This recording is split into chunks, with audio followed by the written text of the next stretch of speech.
thought I'd do a follow-on from yesterday's video because after I pressed stop recording, I suddenly thought there was loads of other bits that I wanted to talk about that weren't work or hobby related exactly. They were kind of and Kev and Anna, where we talk about games, TV, film, and comic. Now, TV and film, hands down, I know I'm okay with.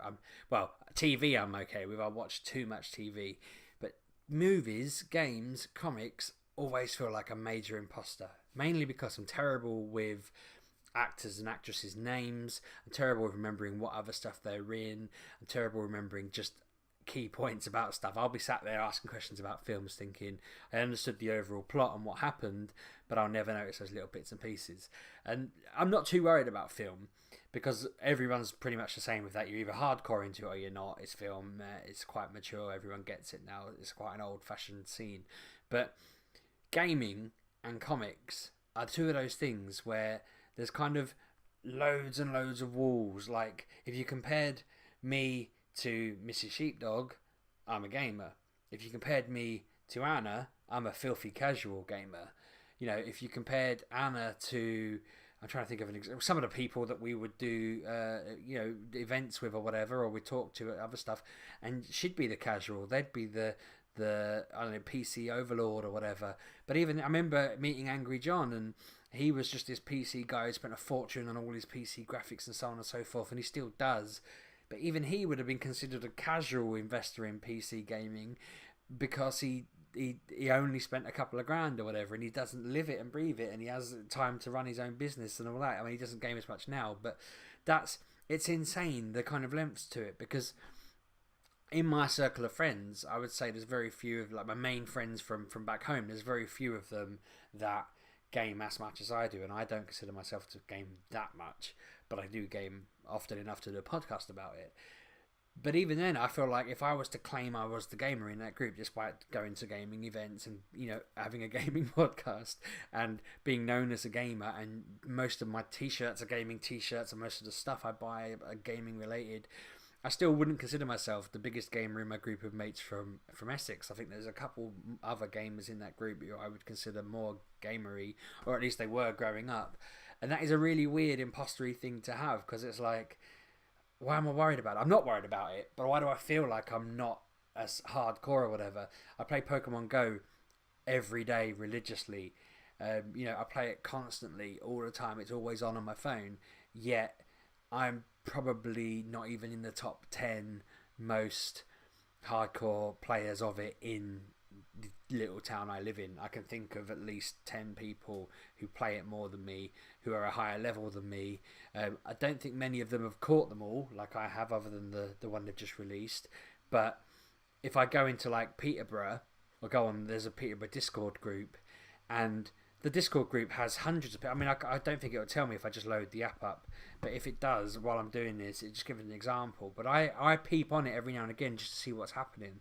But this group has hundreds of people in it. I don't think it will tell me properly. I've looked for too long, so I'm going to give up. But yeah, it's a group with hundreds and hundreds of people in it. The Facebook group has like 1,000 people in it at least.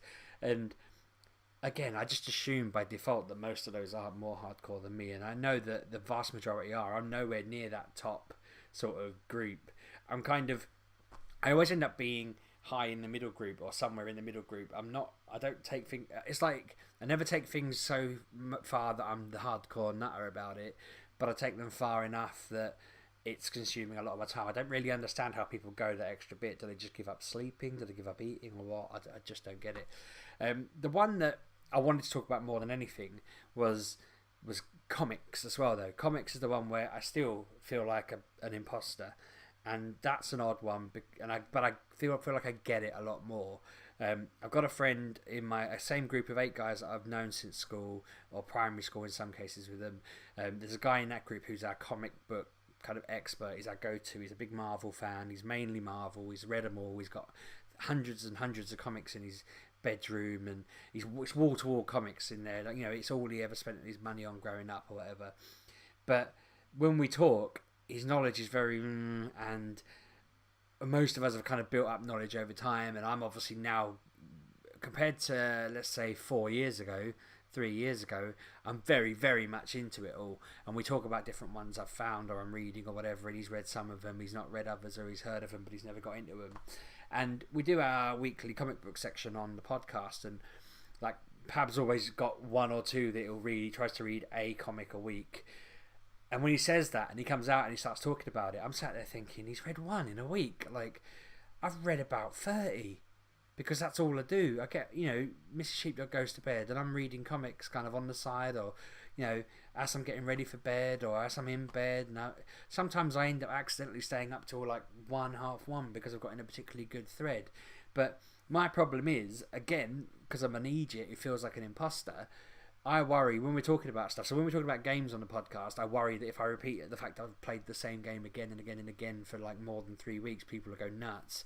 So I don't mention the fact that I'm still playing Pokemon Moon, or I'm still playing Mario Kart, or I'm still playing Mario Odyssey at the moment, or I'm trying to get back into XCOM, or I've tried to complete FTL again, and all those things that I've talked about just over and over again. I don't want to mention because I think I worry that it's going to make me sound like I don't do anything else when that's the truth, essentially. But with the comics, I feel like that stops a lot of people getting into it. I feel like many of you watching probably don't want to go and look at a comic because you worry that if you go into a shop and ask a question, they're going to laugh at you, or I don't know, that they're not going to, that you're going to feel out of your depth if you pick up the wrong thing. Where do you start? What do you look at first? This sort of thing. And we've tried to help with that on the podcast in the past. Like we've all said, if you've never touched a comic before and you're not really sure what to read, some of the most accessible ones we're reading, one of my favourites, and I'm trying to get my wife to read it, is Giant Days, because it's the title's irritating me because it makes it sound like it's about something fantasy, like it makes it sound like it's about something mythical, when it is literally a comic about 3 girls who start university in Sheffield and just go to uni, and it's about their lives at uni, and it's completely real world normal stuff. They've got fantastic personalities. One of them's training to be a doctor, one of them's doing English literature, I think, and the other one's doing something I can't even remember. She was homeschooled, the one I can't remember what she was doing. The one doing English literature is a goth who is really into her glamour and looking really pretty or whatever, and the doctor's really down to earth and brutal and cutting. And the story is just brilliant because it's relatable to most people, not just if you've been to uni, but just it's normal life, it's growing up. It's not aimed at people growing up, it's aimed at, just read it. It's fantastic and it's very, very accessible. But people assume that it's always going to be Marvel, DC, who do I pick, what do I pick, and that sort of thing. And even then, I was petrified at that. I remember someone, I think it was Kev, saying to me, Rebirth has just come out, look at Rebirth. And I was thinking, well, it won't make any sense. So he said to me, get DC, go to the various crises that have happened in their stories. So I went and did that.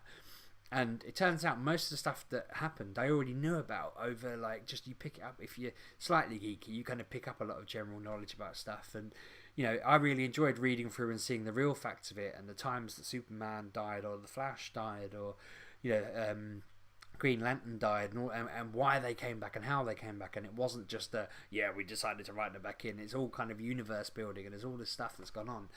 And now I feel really embedded in it. Now I feel like, so when I talk about the comic book section each week on the podcast, I feel like a massive imposter because someone goes, what you read? And I'm like, Superman, Batman, Flash, and then outside of those really cliche ones that anyone can think of, but there's so many of them that I'm constantly reading them. I'm then talking about the ones that Kev or Pab have found. Kev introduced us to Giant Days. Kev introduced us to Saga, which is another great accessible one that's a bit more like, it's nothing like Star Wars, but it's the closest thing I can think of because it's set in space and it kind of goes around in an alien sort of world in the future. But it's one of those where it's like that'll be made into a film and that'll make billions and everyone will love it. Kev suggested we read Paper Girls. It is just, I think he spends a lot of his time just looking for new stuff, and then he'll read a bit of it and he just skims along new stuff, which is what Anna does with games. So they look like they're the most hardcore people really ever. Pab just goes through it, he enjoys it, he spends his time doing it. He'll get through things eventually, but he doesn't. Whereas I'll pick Batman and I'll just drill through 150 Batman comics, and then I'll put him to one side and I'll be like, Superman. And I just drill through 100 of them.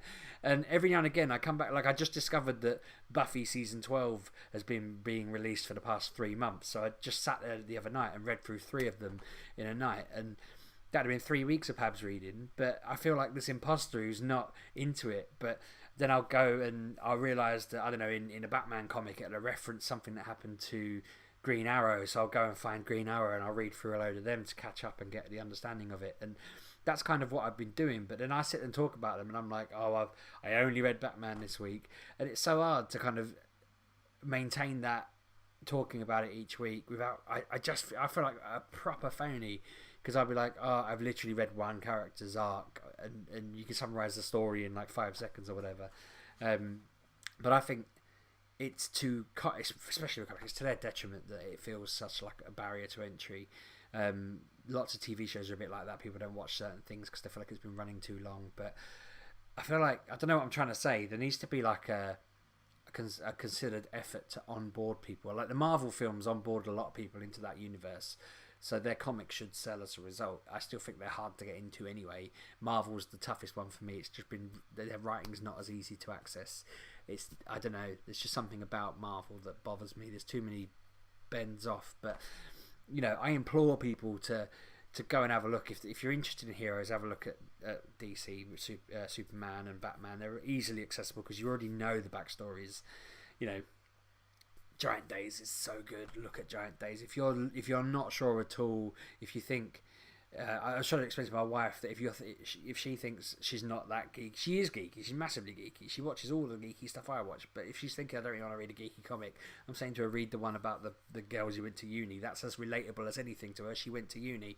You know, it's easy for her to get into that. That's, you know, there's no reason. They're a good place to start. And I think if anyone wants any recommendations, wants to get into reading them, they're so much easier than reading books. But you feel like you're achieving more almost because you're finishing them.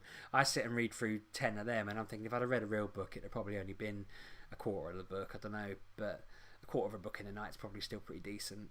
I didn't mention, I think my one reason I don't feel like an absolute imposter with comics is because no one told me to go and read Sandman, and it become an absolute obsession to the point where, and I don't know if I mentioned it on this, but I collected up every single graphic novel of Sandman that existed. I was very pleased with myself because I only got a couple of the very slim little ones left to read, and I felt like that's quite good. I did that on my own. It was something I saw, I liked the look of. No one told me to read it. I enjoyed the look of it. I loved it. It's my thing. If anyone talks about it, I can be like, I'm a massive fan of that. I don't feel like an imposter. And then Neil Gaiman started writing Sandman universe, and now there's an infinite number of things I have to try and keep track of, and suddenly I'm not going to be an expert in it. And I still feel like a little bit of an imposter because they've been out for 10 plus years and I've only come to it late.